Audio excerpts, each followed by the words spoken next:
कैसे कैसे टिप्पणी हो रही है। मैं तो आज इसीलिए भी आया कि क्या सचमुच श्रद्धालु कम हुए हैं क्या अयोध्या में। मैं तो देख रहा हूं पूरी अयोध्या भरी पड़ी है। मैं भी इसीलिए हनुमानगढ़ी गया था दोपहर में दर्शन करने के लिए, यानी तपती धूप में मैं हनुमानगढ़ी में चढ़ा दर्शन करने के लिए, और फिर राम जन्मभूमि में भी दर्शन करने के लिए गया। मैं आता हूं तो मैं तो जाता ही हूं। जब भी मैं किसी तीर्थ स्थल पर जाता हूं सबसे पहले कार्य वहां के इष्ट को नमन करता हूं, वहां जाता हूं, दर्शन करता हूं, फिर अपने अन्य कार्यों को संपन्न करता हूं। ये लोग क्या समझेंगे, जो लोग 12 बजे सोकर के उठते हैं, ये लोग क्या समझेंगे तीर्थों की महिमा को, सनातन धर्म के महत्व को ये लोग क्या समझ पाएंगे। जीवन भर भोग में मस्त रहने वाले लोग योग के महत्व को नहीं समझ पाएंगे, योगक्षेम के महत्व को नहीं समझ पाएंगे। इनसे कोई उम्मीद मत करना। मैं आज के इस अवसर पर पूज्य महाराज जी को उनके जन्मोत्सव के अवसर पर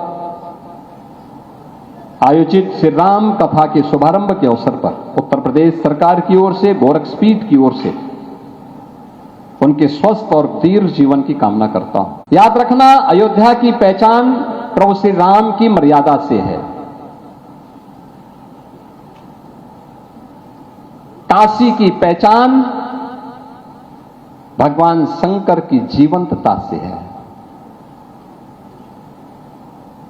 मथुरा वृंदावन की पहचान कृष्ण कन्हैया की भक्ति से है, और प्रयागराज की पहचान सनातन की समरसता से है।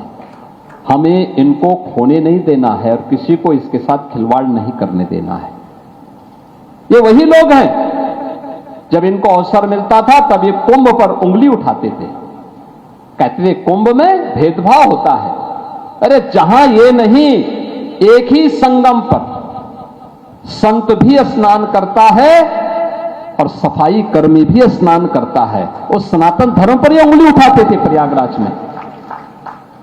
सत्ता में रह करके उस प्रयागराज के बारे में इन लोगों ने कुंभ के आयोजन को भगदड़ का, अव्यवस्था का, लूट खसोट का अड्डा बना दिया था।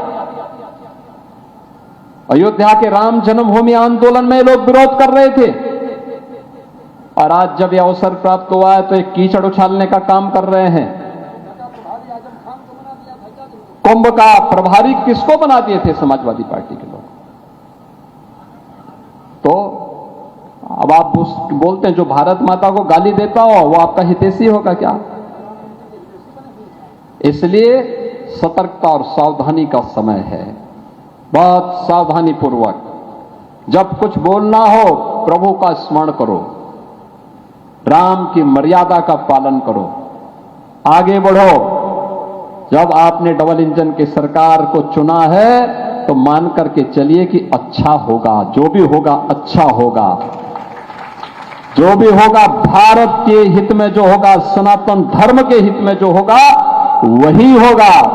ये सरकार वो नहीं है जो धन के निमित्त धर्म को त्याग दे। ये सरकार तो वह है जो धर्म के लिए और देश के लिए सब कुछ करेगी, उसके हित के लिए सब कुछ करेगी, सनातन धर्म के संरक्षण के लिए सब कुछ करेगी। इन संतों ने अपना पूरा जीवन इसी कार्य के लिए समर्पित किया।